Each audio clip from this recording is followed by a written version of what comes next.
Chapter 9. Shadows of the Ancients. After finishing his meeting with Sacred Oak, Marcus went off deeper into the Ellerin wilderness and found a secluded spot on the bank of a small river to sit down and think. The spot he picked was a nice patch of grass situated in the shade of a willow tree and suspiciously free of any weeds or rocks, so Marcus suspected this was a secret fishing spot for some nearby villager.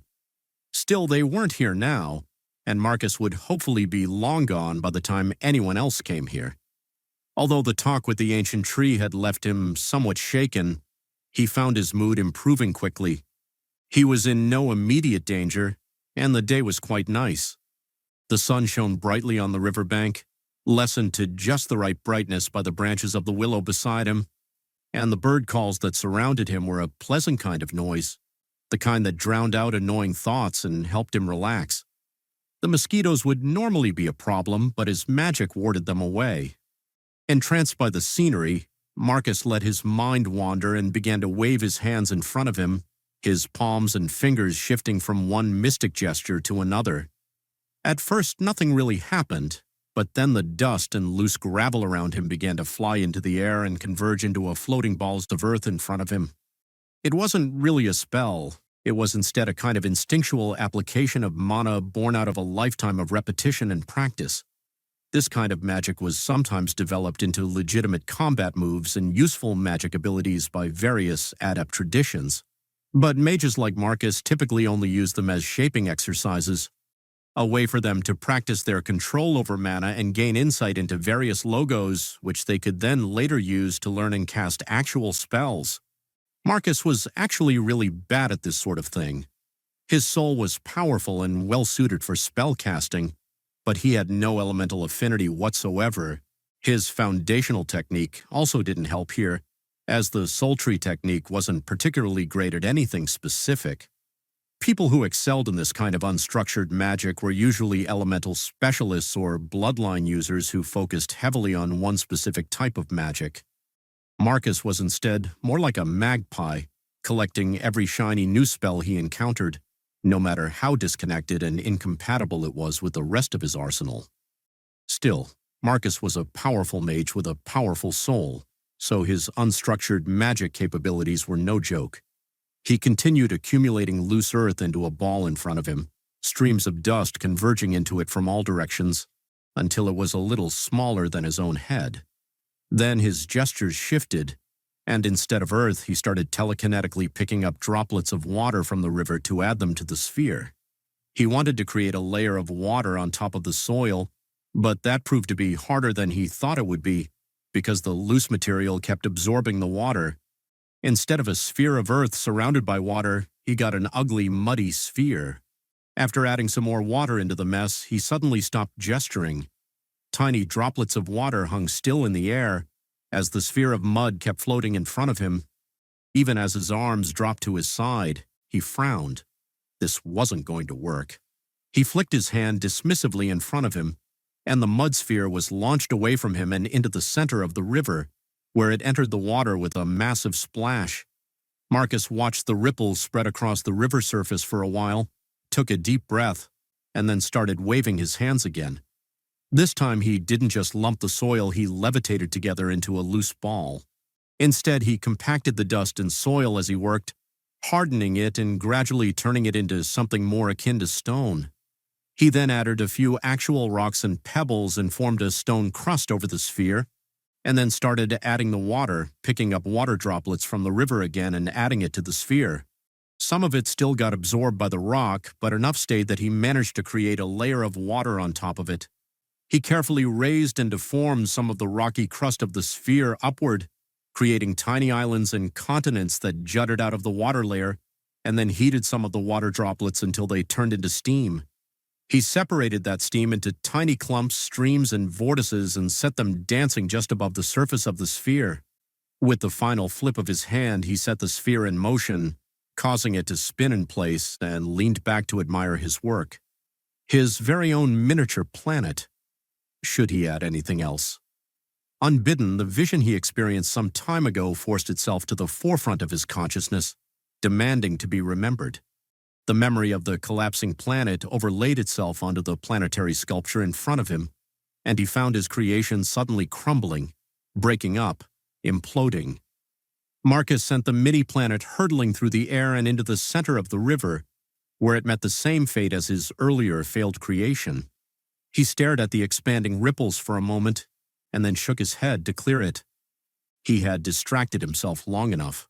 He took a potion bottle out of his pocket and stared at it contemplatively. To anyone else, the bottle would appear to be empty. However, Marcus could clearly see a tiny, ghostly mote of light bobbing up and down in the containment field of the magical bottle. It was the soul seed he had made under the sacred oak's tutelage. The soul seed in his hand represented an immense potential for power, not just in the sense it was a nigh undetectable spy device, but also in the sense that the spell allowed him to relatively painlessly separate pieces of his own soul. In his estimation, recovering the loss inflicted by this one soul seed should take him about 2 weeks at most, and in the meantime his power was very slightly lessened, but he was overall mostly just as capable as he always was. That was unreal. Usually that threw a mage's entire inner core into turmoil, severed their attunement to some or all of their spells, made their thoughts sluggish, and vented part of their mana reserves into the local environment. In the immediate aftermath, a mage was unable to cast anything but the simplest of spells, and a full recovery took months to complete. Comparing all of that with what happened when creating a soul seed, the difference was like night and day, and Marcus had a strong suspicion that any ritual or magic item that required a piece of the caster's soul would readily accept a soul seed in its stead. They might even work better that way. Additionally, the ease with which Marcus could make soul seeds meant that expanding his soul tree outwards, as Sacred Oak put it, would be a lot quicker and easier than Marcus thought it would be. He thought he would be able to implant 2 or 3 of these a year, and at the cost of his own immediate advancement. But now he understood that he could hand these out at the rate of 20 to 40 a year without really impacting himself much. Marcus had initially doubted this spell would do much for him, since it was unlikely he would get much out of people below the rank of spirit manifestation, and it was impossible to predict whether someone could reach spirit manifestation at the start of their career. Even with all the natural talent in the world and with the best teachers money could buy, betting on a specific student to reach that far amounted to gambling. But if you could bet on 40 people each year, well, that was a lot of chances to get it right. That aside, he was wondering what to do with the soul seed in the bottle. According to Sacred Oak, a soul seed would wither and die if not attached to a soul within a day or 2 of creation. Marcus didn't want to implant it into some random passerby, but he also didn't just want to waste it. This was a piece of his soul, for heaven's sake. He shifted the bottle in his hand for several seconds, at a loss for what to do, when he suddenly realized he could always do what his tree teacher did and put it into an animal.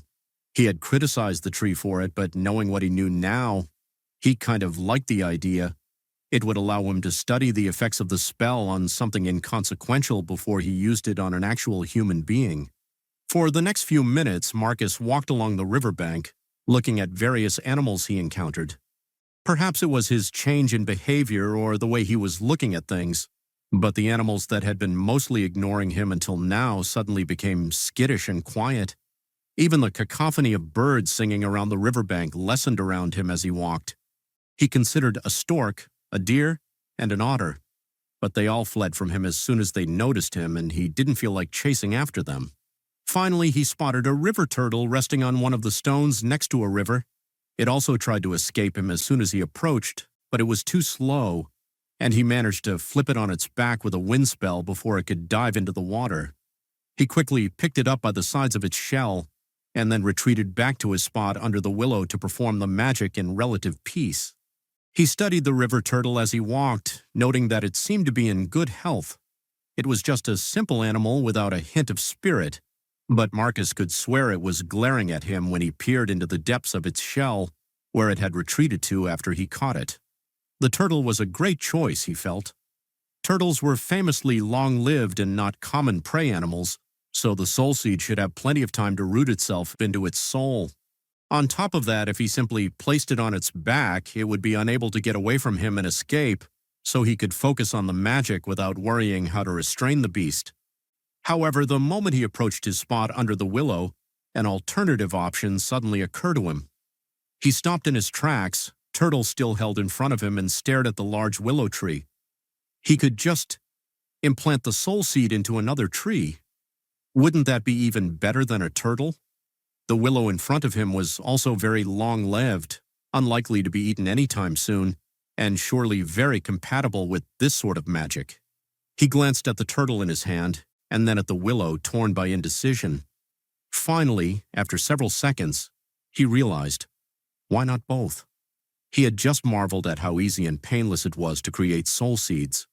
What was stopping him from creating another right here and now? 2 research subjects were better than 1, right? Half an hour later, Marcus watched one very annoyed turtle jump into the river and swim away, unaware that it had just become a host of his soul fragment.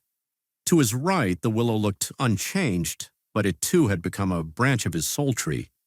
Marcus didn't sense anything from either of them. According to Sacred Oak, this was perfectly normal, as it took time for the soul seed to integrate itself into a host soul. The tree was vague about how long that would take, so Marcus suspected it might be a while. That said, one of the few soul magic spells that Marcus had learned in his travels was a tracking spell that allowed him to sense parts of his soul, regardless of distance or obstacles between them. It was originally intended for tracking down lost spell books and other magic items made out of caster's soul. But soul seeds were also valid targets. Casting that spell allowed Marcus to track the turtle underwater as it sped away from him, so at the very least he knew that the implantation process was a full success. Now all he could do was wait. Marcus had something of a plan for the next few days. He was going to wander around rural Allura, visiting various villages and checking them out for a good place to settle down in and build his academy. It should be a place with lots of room to grow, with access to plenty of trees and somewhat isolated so that people couldn't bother him and his students too easily. But other than that, he didn't have anything specific in mind. Some mages invested a lot of attention in calculating a proper location for their home, taking into account things like the flow of geomantic ley lines, historical significance, alignment of the stars, and so on. But Marcus felt most of that was meaningless, so he didn't bother. Besides, most of the good spots were already taken, especially in Allura, and he couldn't just walk in and take over. All of that turned out to be meaningless, however, because before he could begin his search, a snow griffin landed next to the orphanage. Someone had come for him. Marcus looked at the creature from the safety of the orphanage building, taking note of its grayish fur decorated with leopard-like spots, its long fluffy tail, and its owl-like head, and let out an audible sigh of relief. Out of all the possibilities, this was the best one. Griffins were very widespread across Taslow, but they came in a wide array of different types and subspecies. Snow griffins like this one were a rare sight, found only on the highest mountain peaks and plateaus. There was really only one person Marcus could imagine owning this kind of griffin. By the time he approached the creature, Bjorn had already dismounted and was rummaging inside the leather bag strapped to the griffin's side in search of something. The man quickly turned when he sensed Marcus approaching, and the two stared at each other for a second. Bjorn was a tall, imposing-looking man. He had a short, neatly trimmed beard, thick, bushy eyebrows, and a wide-shouldered build. His black hair was long but tied into a tight bun on top of his head. Despite being an elder of the Great Sea Academy like Marcus, he eschewed current academy fashions and instead wore a primitive-looking outfit made out of beast furs with a steel dagger prominently displayed on his belt. Marcus had heard some say back in the Great Sea that Bjorn was a typical example of the mountain barbarian tribesman, but Marcus had visited some of those mountain tribes. Even by their standards, Bjorn was a particularly intimidating figure. Marcus cleared his throat and began to speak. "First, let me begin by saying that—" "Save it," Bjorn told him curtly. Marcus hesitated, not sure how to react to that. He glanced at the snow griffin waiting patiently beside them, and the beast stared back at him unflinchingly with its bright yellow eyes, its emotions inscrutable. Bjorn snorted at him derisively. "Let's just say I've had to suffer a lot of embarrassment thanks to you and leave it at that. I was rightly furious at you when I heard you fled like a dog with a tail between its legs, but after a while, what's done is done. Just don't do this again, yeah?" "Yeah." Marcus agreed uncertainly. He expected Bjorton to be way madder than this. He certainly would be in his place. "Hey," Bjorton suddenly said, "are you all right now?" "Hmm? What do you mean?" Marcus asked, confused. "Are you still upset at your loss?" Bjorton pressed. "Oh, no, not anymore," Marcus said, shaking his head. "That's good," Bjorton said, nodding. He sighed, casting his gaze upwards for a moment, as if offering a prayer to the gods. Marcus, what am I going to do with you, my battle brother? We could have used you in the last war, you know." "I heard," Marcus said. "Well, like I say, there is nothing to it now. What's done is done." Bjorton shrugged. He pointed at the snow griffin, patiently watching them in silence. "Hop on, we have a lot of work ahead of us." "Where are we going?" Marcus frowned. "To Great Sea," Bjorton told him. "We can talk while we fly." Marcus greatly preferred his orb of flight to animal mounts. It was faster and didn't have a mind and desires of its own. However, he knew Bjorton was very proud of his griffin and didn't want to offend him, so he reluctantly climbed on top of the beast's back. Soon they were flying high over Allura, traveling south. The Great Sea Academy was situated on one of the larger islands in the Harpy archipelago and couldn't be reached except by ship or via flight. And going there by ship was no easy feat. Either the islands of the archipelago were all surrounded by steep cliffs, and the sea was treacherous and full of dangerous reefs and shallows that could easily sink a ship. Flying was actually the easiest way to reach the Great Sea Academy. This was not unusual for great academies. They were all founded on places rich in natural magic, where powerful magical creatures and plants were abundant, and there was plenty of ambient mana for training apprentices and creation of magical items. They guarded their immediate territory jealously, driving off all unaffiliated outsiders, regardless whether they were mundane citizens of nearby kingdoms or adepts looking to encroach on their territories.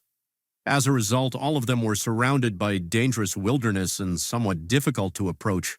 Such isolation also made the academies hard to besiege and assault by mundane kingdoms that surrounded them, something that resulted in the academies dominating local polities around them, eventually turning most of them into mere vassals and puppets. "How is the situation at Great Sea?" Marcus asked Bjorton as they flew over the ocean. "Could be better," Bjorton answered. "My tribe is unaffected, but other minor powers took a beating." "Let me rephrase that. Will I be attacked the moment I step into the city?" Marcus clarified. Bjorton was quiet for a second. Well, that wasn't very reassuring. "Bjorton," he asked, "you know, I was mad when you just left without saying so much as a word to me. But considering what happened to Gaius in the end, maybe it's a good idea you disappeared for a while. I just wish it wasn't for 6 damn years," Bjorton grumbled. Marcus frowned. Gaius and Marcus weren't the only ones who nominated themselves for academy leadership in the aftermath of the Academy War.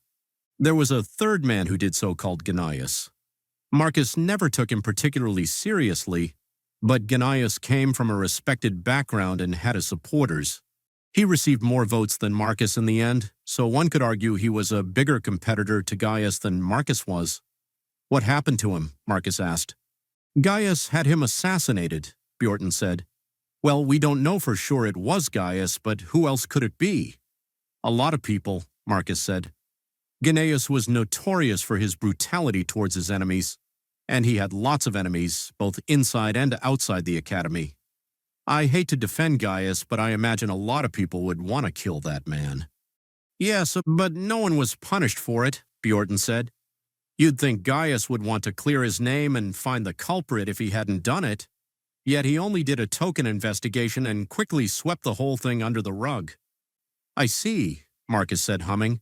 "I don't think you'll be immediately attacked, or even that Gaius will brazenly order your death," Bjorton said. "However, I do think it would be convenient for him if you died, so if someone tried to eliminate you, well, it costs him nothing to sit back and watch to see if they succeed. I would be very careful about picking fights in the future if I were you." He continued conversing with Bjorton for a while, catching up with the various events that had occurred in his absence. Bjorton had spent a lot of time traveling and in his tribal lands, so his knowledge of happenings in the Great Sea Academy was somewhat spotty, but obviously way better than anyone Marcus had spoken to so far. He was a genuine elder after all, and one that had achieved a spirit manifestation rank 2. His influence was not trivial. "Haha, your information is outdated, Brother Marcus." Bjorton laughed self-indulgently. "I am no longer just a lowly spirit manifestation adept. In the 6 years you have been absent, I have already ascended to the unification stage. You're going to have to treat me as your senior now." Marcus quietly stared at him, wondering what to tell him. He usually undersold his abilities, but it didn't feel right to deceive Bjorton in particular. The man noticed his strange silence, and his gloating smile quickly fell from his face. "Don't tell me," he began. "I'm sorry, junior brother Bjorton," Marcus told him with a small smile. "You're still one step behind me." Bjorton uttered a loud, lengthy curse. "I hate you," he told Marcus, glaring at him. "How are you advancing so fast? The heavens made a mistake." "Gathering a variety of experiences all over the world is good for your inner growth," Marcus told him. "And what do you think I do with my time? Sit on my ass all day and look at the clouds?" Bjorton said sourly. "I expect your help when it's time for me to ascend again." "You think you can make it?" Marcus asked curiously. "If you can do it, why can't I?" Bjorton challenged. After seeing that Marcus didn't object to this argument, he immediately calmed down a little. "By the way, Gaius has also ascended to 6th rank mage." Marcus visibly flinched at the news. "What? How?" Bjorton he could understand. His friend was already a spirit manifestation mage when Marcus left into exile, and was known to be very talented and driven. But Gaius was just a foundation mage when Marcus left. Even with the resources of the entire Great Sea Academy supporting him, ascension through the ranks seems to be somewhat easier these last few years, Bjorton told him. "It's nothing extreme, but there are a lot of new spirit adepts walking about these days, even in minor powers, and people have taken notice. There doesn't seem to be anything obvious causing it. People are saying it's the will of heavens. What do the heavens think we need all these spirit adepts for, I wonder?" "The portals, maybe," Marcus guessed. "So you've heard about that," Bjorton said. "I don't know. There was a huge surge of new portal openings a while ago, but it seems to have been a one-time event. I don't know what to make of it." Eventually, the snow griffin approached the Harpy archipelago and the conversation died down due to a lack of topics. The archipelago really was strange, Marcus thought. Unlike any other island chains he had seen in his wanderings, it had many islands, and most of them were tall and oval-shaped, and surrounded by sharp vertical cliffs. It was like a collection of giant pillars rising out of the sea. Only a few normal islands with gentle sloping coves scattered among the garden of rock, looking almost like impostors. And there, in the center of it all, was a single mind-bogglingly high pillar of stone rising into the sky, absolutely dwarfing all of the other islands around it. Legend had it that this giant pillar island was a tower that fell from the sky in the distant past and originated from another world. Marcus wasn't sure what to make of that story, since the tower didn't look particularly artificial, but he had to admit there was something unnatural about it, even by the standards of Harpy Archipelago itself. As they entered the archipelago, Marcus spotted small black shapes flying in the distance, clearly trailing them but keeping their distance. With his magically enhanced eyesight, Marcus could see they were harpies, the winged female humanoids that gave the archipelago its name. They were the original inhabitants of the archipelago, before the ancestors of Great Sea Academy came here and claimed the islands. Even now, the harpies effectively controlled most of the islands, since their flight allowed them to inhabit the omnipresent cliffs which dominated the region. Their relationship with humans was complicated, but Marcus doubted they would attack them. They soon approached the Great Sea Academy itself. It was located on the largest of the normal islands in the archipelago. Outsiders often expected it to be located on the largest pillar island, since it was the archipelago's most prominent feature, but that place was considered too dangerous. Even the harpies avoided settling there. The snow griffin approached the island carefully, circling it once to make sure the defenders knew they were coming. The Great Sea Academy was large and majestic, much more impressive than the comparatively tiny Great Tree Academy. The building was shaped like a giant sprawling castle, built from sparkling white stone that never seemed to get dirty, and with a great many towers jutting from it. The roofs were bright blue and very vividly colored, and occasionally a ghostly, multicolored outline of a magical shield enclosing the academy could be seen flickering over it as the multitude of wards protecting it interacted with the bountiful ambient mana that suffused the archipelago. The academy even had a full-sized city attached to it. It was called Adria, and it housed not only all the students and apprentices that attended the academy, but also all the mundane servants and the various supporting industries necessary to maintain the comfortable existence of mages here. Most of Adria's citizens weren't adepts of any kind, nor were they official members of the Great Sea Academy.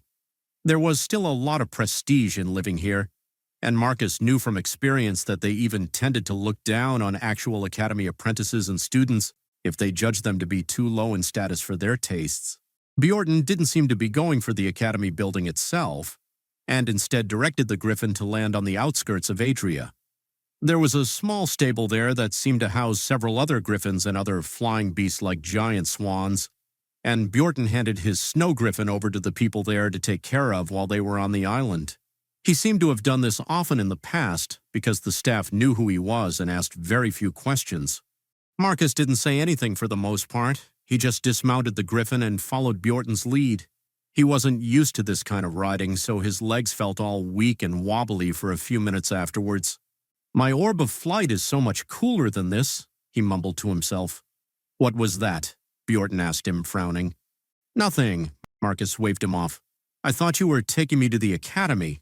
"I am, but I managed to convince them you'd be tired after a long journey, and that you'd need to rest for a day before you could meet them," Bjorn told him. "They probably saw through me, but they didn't seem bothered. They've waited for 6 years already, so what's one more day?"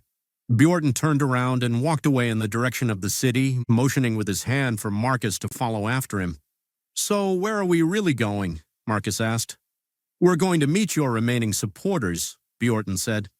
"I still have some supporters?" Marcus asked, greatly surprised. "Very few, but yes," Bjorn said, not bothering to turn around. Marcus sped up his pace so he could catch up to him and walk beside him. "There is me, of course, and also Publius, that old librarian you worked for during your apprenticeship.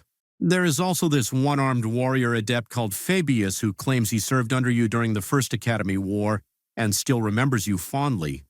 And finally, there is one person that you've never met until today. A person I've never met," Marcus repeated slowly. "Why would they be a supporter of me then?" "You'll see," Bjorn said mysteriously. "He'll explain it to you better than me, so just be patient until we get there." There turned out to be a very familiar and nostalgic place for Marcus. It was an old library where Marcus had been assigned to work as a helper during his time as a student at the Great Sea Academy. Back then, the place was a rundown wreck on the verge of collapse, run by an old mage called Publius who seemed to have given up on both maintaining the place properly and his own life in general. Today, the place looked clean and intact, and Marcus saw plenty of people going in and out of it as he and Bjorn approached. Apparently, the meeting he was about to participate in was going to happen here of all places.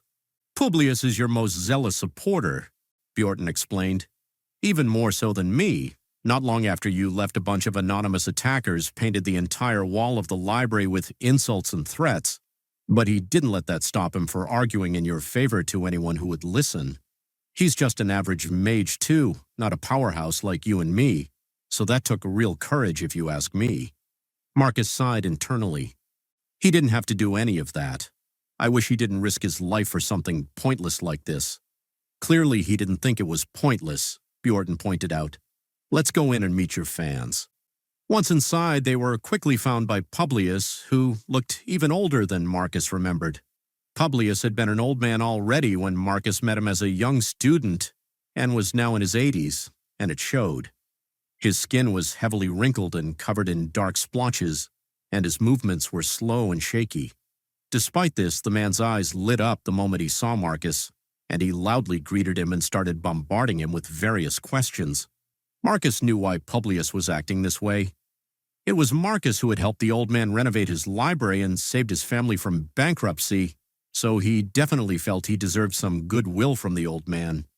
but he didn't expect the old man's gratitude to be this strong. "You will have to forgive the rest of my family, Master Marcus," Publius said sadly. Forget it. I know how it is," Marcus told him, waving him off. "I won't hold it against them." Yes. I knew you would understand," Publius said, nodding.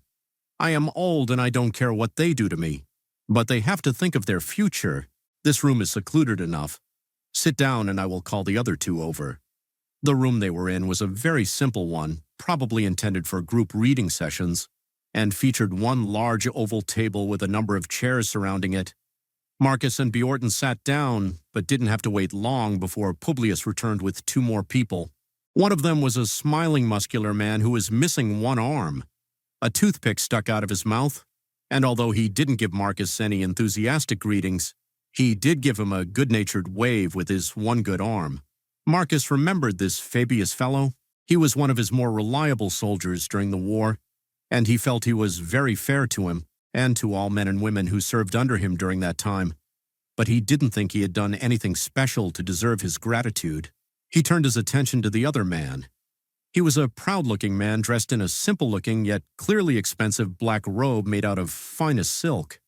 He carried a staff in his hand, tipped with a small sculpture of some kind of monstrous aquatic creature. He was completely bald, and he sported a long black beard. His dress and mannerisms suggested that he saw himself as powerful, but he was not a spirit manifestation mage. He was also completely unfamiliar to Marcus, so he assumed this was the mysterious supporter he was yet to meet. Unlike Fabius, who immediately picked a seat opposite of Marcus and Bjorn and sat down, the unknown man stopped in the middle of the room and bowed slightly towards them, or, Marcus realized, towards him specifically. "Greetings, Master Marcus," the man said.